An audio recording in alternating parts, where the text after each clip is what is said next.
Good evening to everyone. So, namaste and assalamualaikum. So, I'm Joy Michelle Elorito. I'm a PhD student in Philippine Christian University in the Philippines, and I'm currently taking PhD in Business Management, major in International Healthcare System. So, for this third international conference, I'm going to present my study related to the domain of tropical medicine. So my research is entitled The Systematic Review of State Regulations Governing Infection Control Involving Neglected Tropical Diseases in the Philippines.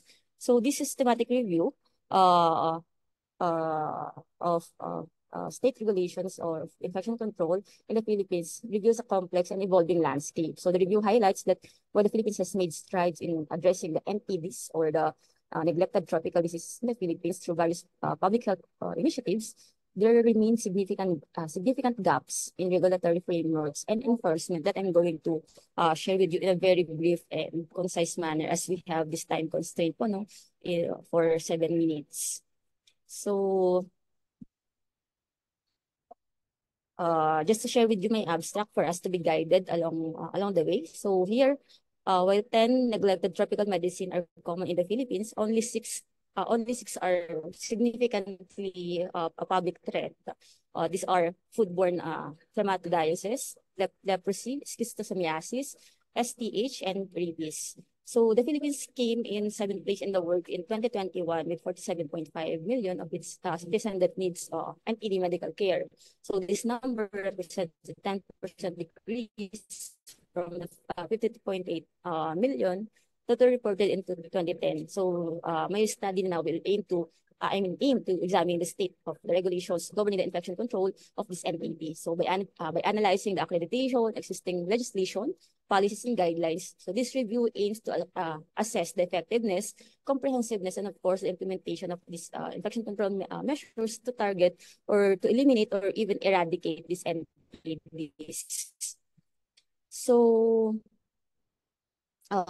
also, the study identifies key regulatory gaps and evaluates adherence to local and global health standards applicable and explores the impact of these regulations on disease prevalence and healthcare outcomes. So findings indicate a need of more robust and cohesive infection control works, improved enforcement mechanism, and enhanced training programs for care professionals. Includes with recommendation to better address the unique challenges posed by NTDs in Philippines, ultimately aiming to reduce burden and improve public health. And by the way, NTDs are not only present in the Philippines. Actually, it is very or it can be seen to other countries, especially for those developing country and the third world country that this NTDs is occurring. So for the introduction, let us define what are NTDs. So NTDs are a diverse group of conditions caused by a variety of pathogens, including viruses, bacteria, parasites, fungi, and toxins, and associated with devastating health and social and economic consequences. So these NTDs are mainly prevalent among impoverished communities in tropical areas, although some have much larger geographical distribution. So around the world, there are 17 total NTDs as to date, while there are only 6 NTDs that is I mean uh, poses public health threat. So these 17 entities around the world are listed in my presentation. So I will not further enumerate it, but let us focus on those 6 entities that are significantly threat in the Philippines public health. So number 1 is dengue. Next is food and waterborne diseases, soil transmitted helminths or intestinal parasites. And what are these? NTDs. So first one, dengue. As we know, dengue is a disease that brought by a mosquito. So it is a debilitating viral disease that can cause sudden fever and acute pains in the joints. Whereas for food and waterborne diseases, these are caused by contamination of food and water that may happen in any stage of food production, delivery, and consumption chain. And then leprosy, also known as Hansen's disease. So this is a chronic infectious disease caused by Mycobacterium leprae. So this disease affects the skin, the peripheral nerves, mucosal surfaces of the upper respiratory tract, and the eyes. So the fourth one is schistosomiasis. So basically, this is a chronic parasitic disease that caused by snail. And then the fifth one is the STH, or the soil-transmitted helminths, or the intestinal parasites. These are parasites or worms that live in the human intestine, and they spread throughout the soil and contaminate the water, and contains parasitic larvae. So lastly is the NTD that is called rabies. So no, this is disease that caused by fatal in the brain that cause. So clinically, it has two forms. So there is rabies.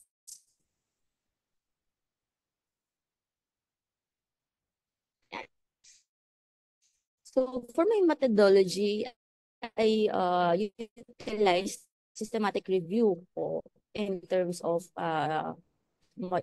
those gray literature and public. And these studies are published about state regulations in the Philippines. So relevant papers studies. So it's highlighted study. The objectives of my study. So number one, the Philippine state regulation on neglect the government institution or government agency in the Philippines, like UH or the Department of Health, DepEd, or Department of Education, and other governmental agencies. So next one is to provide gap analysis on the state regulation on eradicating neglected tropical diseases. So what are the parang highlights of my systematic review of the literature related to the NTDs.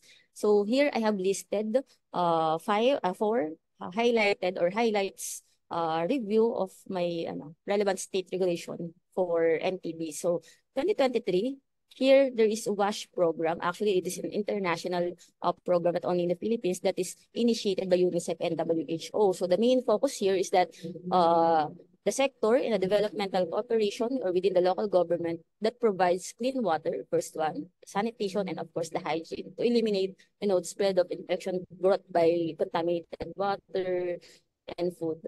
So next is last 2013 about preventive strategy to eliminate NTD.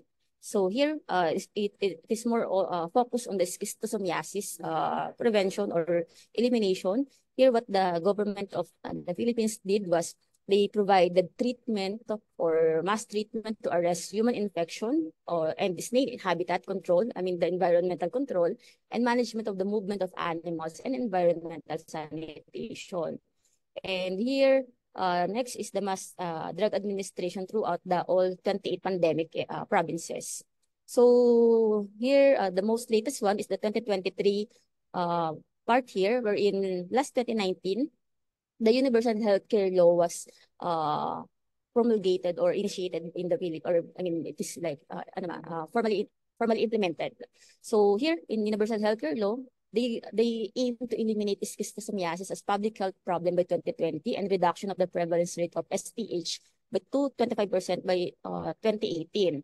And then for the future review, future studies related to the NTDs eradication is related to the SDG of the World WHO, wherein the access to drinking water is included in Target 6.1 of Sustainable Development Goals, which states that by 2030, the world should achieve universal and equitable access to safe and affordable drinking water for all. And so as a conclusion, so my findings indicate a need for more robust and cohesive infection control frameworks improve enforcement mechanism, and enhance training program. This review concludes that the recommendation for policy enhancement to better address the unique challenges posed by NTDs in the Philippines, ultimately aiming to reduce disease burden and improve public health. And lastly, to methodically handle the problem.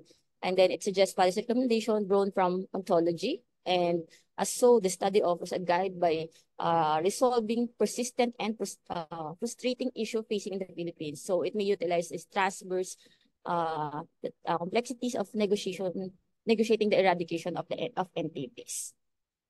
So actually, it's very brief because I want to have a very compact discussion about my studies because I have limited time. So thanks for listening. That's all, and that concludes my presentation. Thank you so much.